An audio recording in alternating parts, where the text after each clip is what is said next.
प्रेम से बोला शंकर भगवान की जय। प्रेम से बोला पार्वती मैया की जय। प्रेम से बोला कार्तिक गणेश की जय। प्रेम से बोला सच्चे दरबार की जय। हरा हरा महादेव। देखिए गुरु बहना लोग, ये गुरु बहना बाड़ी उ शिव के गुरु मन ले बाड़ी। और जब शिव के गुरु मन ले बाड़ी तो अपना गुरु बहना लो से कहतारी जाके शिव चर्चा में कहतारी के गुरु बहना लो देखी हम रउरा से ये कहतानी कि तन हमनी के गुरु जी कैसन बाड़न आ कैसन हमनी के गुरु बहना लो बालो। तने पर हम एगो भजन सुनावे जा रहल बानी।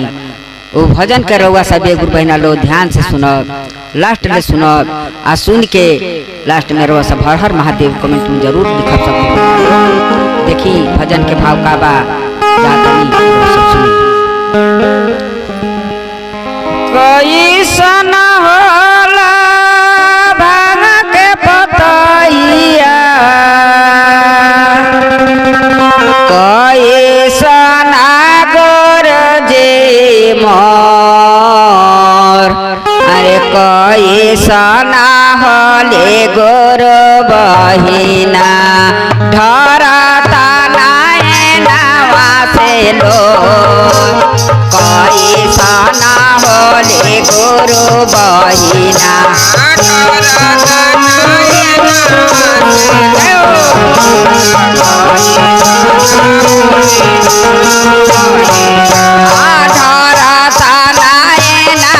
से लो। कैसन होले गुरु बहिना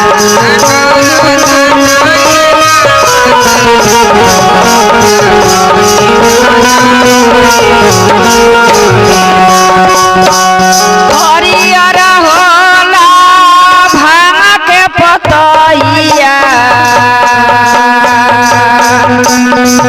सावरा गुरु जी मोर। अरे गोहरे रंगे होली गुरु बहिना ढरता नैनवा से लो। गोहरे रंगे होली गुरु बहिना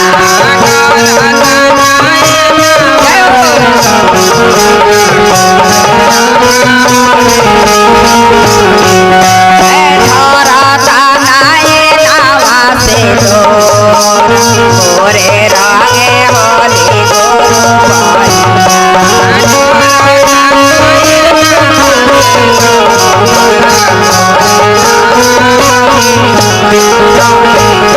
अरे हरियर होला भांग के पतैया,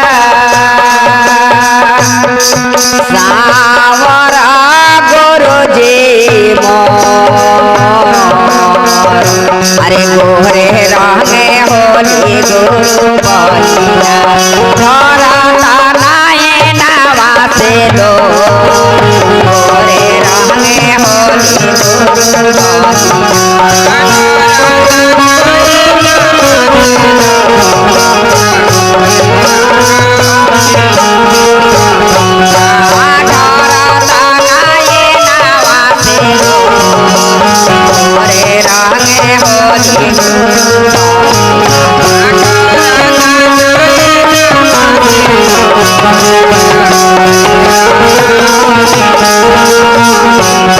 कहाँ मिली है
काई कर है गुरु जी मोर, अरे काई जे कर है गुरु बहिना, झरता नयना से लो, काई जे कर है गुरु बहिना।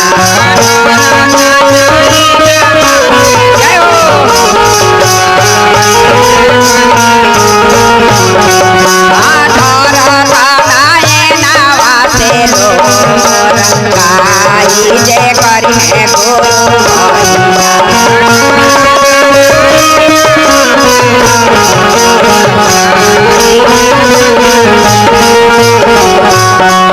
अरे भोगवा लगाइब भाग के पतैया, साया दी है गुरु मोर, अरे चारा चाजे करी है गुरु बहिना, धरता नयना से लो, चारा चाजे करी है गुरु बहिना।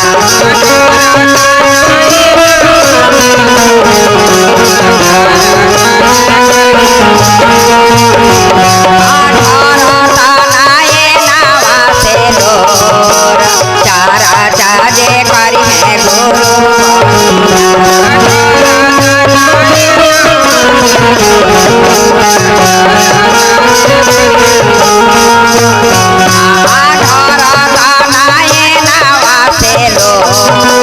चारा चाजे करी है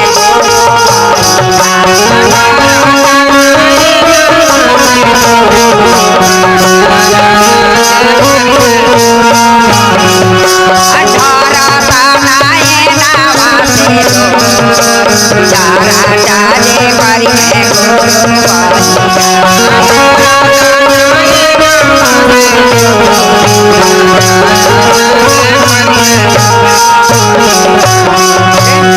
महाराज की जय। प्रेम से बोला पार्वती मैया की जय।